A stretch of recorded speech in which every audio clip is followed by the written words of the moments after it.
Children who are gifted often present characteristics that are specific to them. So for example, they have larger vocabularies and they will use more complex sentences when they speak. They also have greater ability to comprehend subtleties of language. They also have great memory abilities. They possess great curiosity and can learn things on their own. They also have rich imagination and are very creative problem solvers who appreciate doing things their own way. They also possess a wide range of interests that are often more advanced as compared to their peers. These interests may also appear unusual or be even highly focused. Although gifted children often present strengths in their functioning, they also often have problems in everyday life. So for example, gifted children often have heightened emotional sensitivity.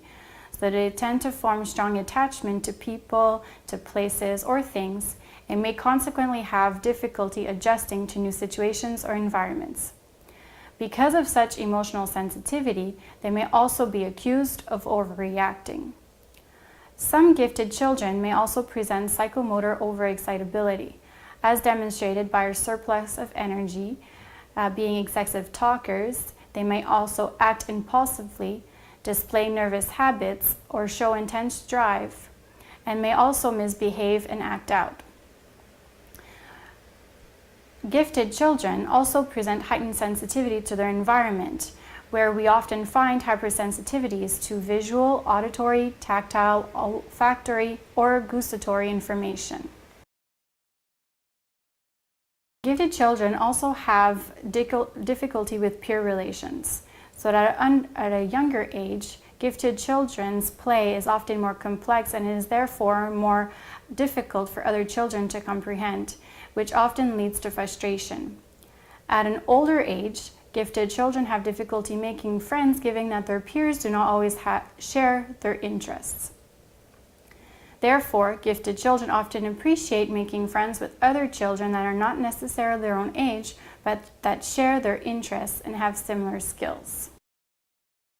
So the neurological assessment will assess whether difficulties experienced in everyday life stem from a cognitive profile typically noted in gifted individuals.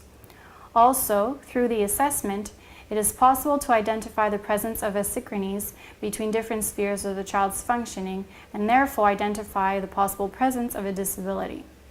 So it is not uncommon to identify variation in the child's functioning, meaning that certain spheres are below to what is expected for the child, considering the child's superior intellectual functioning. So for example, the child may present weaknesses with regards to social or motor skills, or even weaknesses in writing may be present. Although such abilities might be comparable to the child's peers, they may still remain inferior to their own abilities, which in this case would be considered as a disability.